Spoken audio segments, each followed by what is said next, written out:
Assalamualaikum warahmatullahi wabarakatuh. Baiklah, saudara-saudara, khususnya yang mengikuti mata kuliah hadis tarbawi. Dalam kesempatan ini kita akan membahas sebuah hadis yang berasal dari Abu Ayyub Al-Ansari, riwayat Bukhari, Muslim, Tirmizi, Abu Daud, Ahmad, dan Malik. Baiklah, kita masuk ke bagian pertama, yaitu pengertian hadis atau arti hadis. Hadisu Abi Ayyub Al-Ansari, hadis yang disampaikan oleh Abi Ayyub atau Abu Ayyub Al-Ansari radhiyallahu anhu, semoga Allah meridai darinya, anna Rasulullah, anna bahwasanya Rasulullah sallallahu alaihi wasallam qala, dia Rasul itu berkata atau bersabda, la yahillu li muslimin, la tidak, yahillu halal, li bagi muslimin seorang muslim, tidaklah halal bagi seorang muslim, ayyah jura akhahu, an bahwa, yahjura dia menjauh, akhahu saudaranya, fauqa thalasi layalin, fauqa di atas atau melebihi, salasi 3 layalin malam. La yahillu li muslimin, tidak halal bagi seorang muslim, ayyah jura akhahu, bahwa dia menjauhi saudaranya, maksudnya muslim lainnya, fauqa salasi layalin, di atas atau melebihi 3 malam atau 3 hari. Yaltaqiyani, keduanya bertemu, fayu'ridu, maka berpaling, hadza ini, wa yu'ridu, dan berpaling, hadza ini. Jadi yaltaqiyani, keduanya bertemu, fayu'ridu hadza wa yu'ridu hadza, maka yang ini berpaling dan yang ini berpaling, jadi saling berpaling. Wa khairuhuma, dan yang terbaik dari keduanya, alladzi yabda'u bisalam, adalah yang memulai dengan salam atau yang terlebih dahulu mengucapkan salam.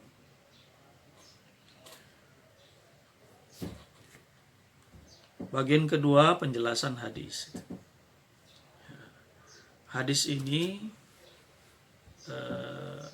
menjelaskan tentang bagaimana seharusnya seseorang muslim dengan muslim yang lainnya berakhlak, berlaku, khususnya ketika terjadi permasalahan di antara seseorang dengan muslim lainnya. Di dalam hadis ini dijelaskan bahwa seorang muslim itu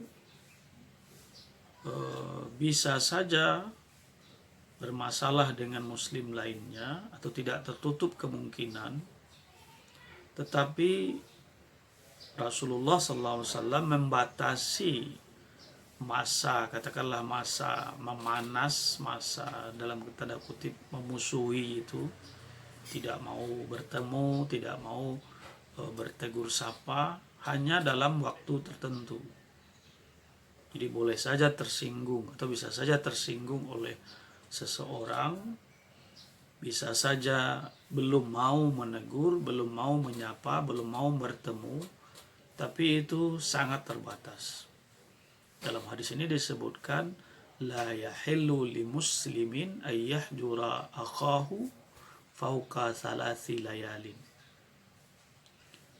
Dia hanya boleh atau tidak halal atau haram bagi seseorang muslim yang menjauh dari muslim lainnya, tidak bertegur sapa, tidak bertemu dan lain sebagainya dan muslim lainnya di atas 3 hari atau 3 malam. Jadi maksimal tidak bertegur sapa itu hanya 3 hari 3 malam. Disebutkan 3 malam di sini maksudnya adalah 3 hari 3 malam. Jadi hanya itu waktu maksimalnya. Jadi dalam waktu itu mereka boleh saling berdiam-diam. Yaltaqiyani fayu'ridu hadza wa yu'ridu hadza. Ketika keduanya bertemu, fayu'ridu hadza, berpaling yang ini, wa yu'ridu hadza, kemudian yang lain juga mengelak, jadi saling mengelak. Nah, itu masa seperti itu hanya ditolerir sampai maksimal 3 hari saja, 3 malam. Keduanya bisa saling meredam hatinya, saling introspeksi, saling mengkaji ulang sebenarnya masalah dia dengan si anu apa dan apa jalan keluarnya. Setelah itu dia menjadi haram, dia menjadi berdosa, la yahillu, tidak halal, berarti sudah dosa jadinya kalau sudah lebih dari 3 hari itu. Wa khairuhuma, dan yang terbaik dari keduanya, dari mereka yang tidak bertegur atau yang berselisih itu adalah alladzi yang yabda'u bisalam, yang memulai, yang lebih dahulu mengucapkan salam. Bagaimana kalau tidak sampai 3 hari? Itu tentu lebih baik lagi. Kita hanya sebentar diam-diamannya, kemudian langsung baikan, tentu lebih baik lagi. Dan yang terbaik dari mereka yang berselisih itu 2 orang, 2 kelompok, dan lain sebagainya, itu adalah yang lebih dahulu mendatangi yang lain, yang lebih dahulu memulai berbaikan, yang lebih dahulu mengucapkan salam, yang lebih dahulu ingin islah. Baik, kita sekarang tidak usah lagi musuhan, kita damai, kita baikan saja, kita saling maaf atau kita lupakan masalah di antara kita. Nah, yang terbaik itu yang mulai duluan. Jadi hadis ini menegaskan tentang bagaimana etikanya, akhlaknya, caranya, metodenya seseorang muslim menghadapi keadaan di mana dia bermasalah dengan muslim lainnya. Itu yang kedua. Sekarang yang ketiga, kaitan hadis ini dengan pendidikan. Jadi apa kaitan hadis ini dengan pendidikan? Yang pertama,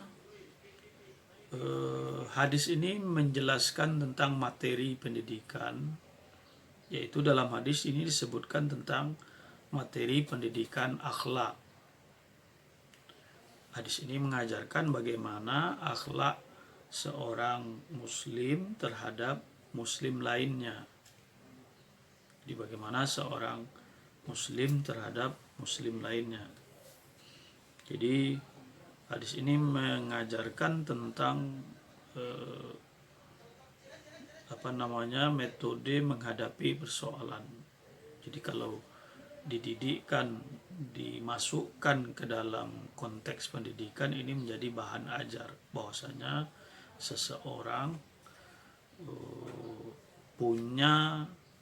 harus mematuhi ketentuan-ketentuan jika dia menghadapi kondisi yang seperti ini. Itu yang pertama. Kemudian yang kedua, kaitan hadis ini dengan pendidikan, di mana hadis ini membicarakan tentang prinsip-prinsip sebuah pendidikan. Ada 3 prinsip yang dijelaskan oleh hadis ini ketika seseorang atau tentang pendidikan. Yang pertama, hadis ini mengajarkan bahwa pendidikan itu mesti sesuatu yang manusiawi, yang apa adanya, yang sesuai dengan keadaan atau konteks manusia. Pendidikan tidak boleh lepas dari keadaan manusia. Yang kita maksud keadaan manusia di sini adalah bahwa dalam kehidupan ini kan kita mengalami pasang surut hubungan satu sama lain. Adanya fluktuasi, naik turun, kadang baik, kadang bermasalah. Jadi pendidikan akhlak yang diajarkan oleh hadis ini itu tidak menafikan itu. Jadi seorang muslim tidak digambarkan bahwasanya dia tidak boleh sampai pada keadaan yang tidak bermasalah dengan siapapun. Tidak begitu. Tapi keadaan hubungan baik ada aturannya, keadaan ketika hubungan tidak baik ada juga diatur. Jadi dididik, diajarkan, dituntun untuk dua keadaan itu. Jadi tidak hanya pendidikan untuk satu keadaan, tapi untuk semua keadaan.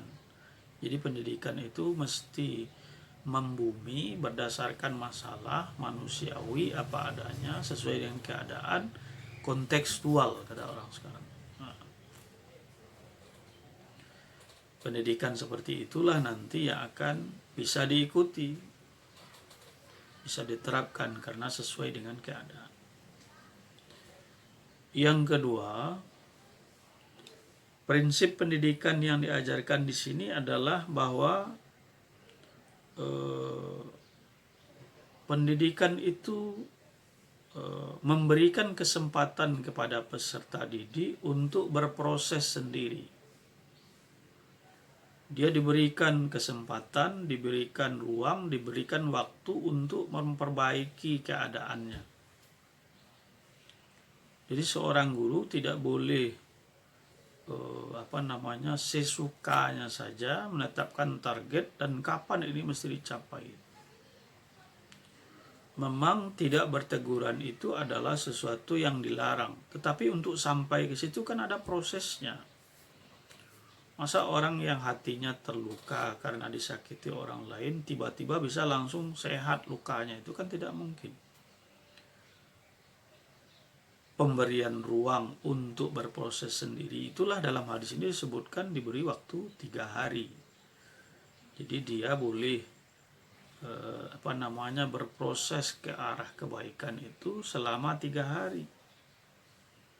Dalam 3 hari itulah dia diberi kesempatan untuk merenungi ajaran silaturahim, kenapa bermasalah, apa yang harus dilakukan agar masalah ini tidak berlarut-larut sehingga merugikan kedua belah pihak dan lain-lain sebagainya. Masing-masing bisa introspeksi dan lain-lain sebagainya. Jadi pendidikan dalam Islam itu memanut salah satu prinsip memberikan ruang kepada peserta didik untuk berproses sendiri sesuai dengan keadaannya. Tentu saja yang diawasi. Dalam hal ini dikatakan batasannya adalah selama 3 hari.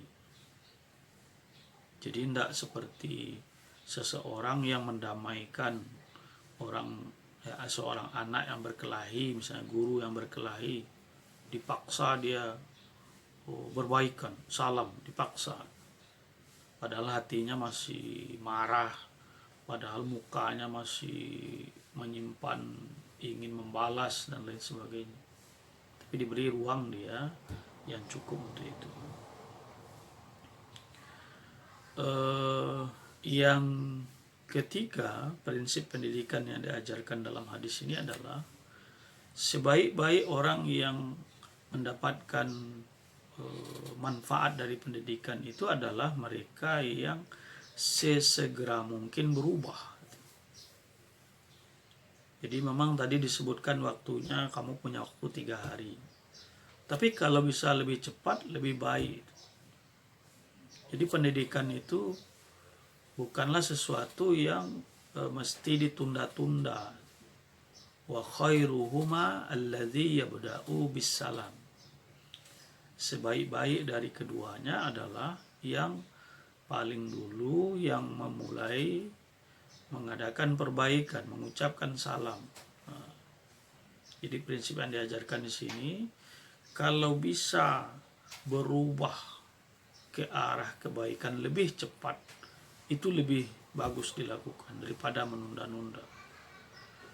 Jadi jangan misalnya menunggu sampai waktunya habis atau di detik-detik terakhir. Itu akan menyulitkan, akan ada masalah. Misalnya bikin makalah, ada waktu seminggu. Dia bikinnya di 2 atau 1 hari terakhir. Tiba-tiba ada trouble misalnya. Laptopnya rusak, atau listrik bermasalah, atau printernya bermasalah, atau dia sakit, atau tiba-tiba disuruh pulang kampung. Nah, kan jadi bermasalah.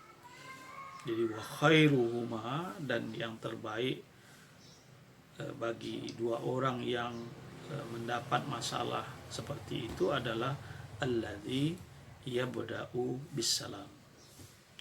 Demikianlah penjelasan hadis yang berkaitan dengan persoalan akhlak di antara sesama muslim, terutama ketika bermasalah ini.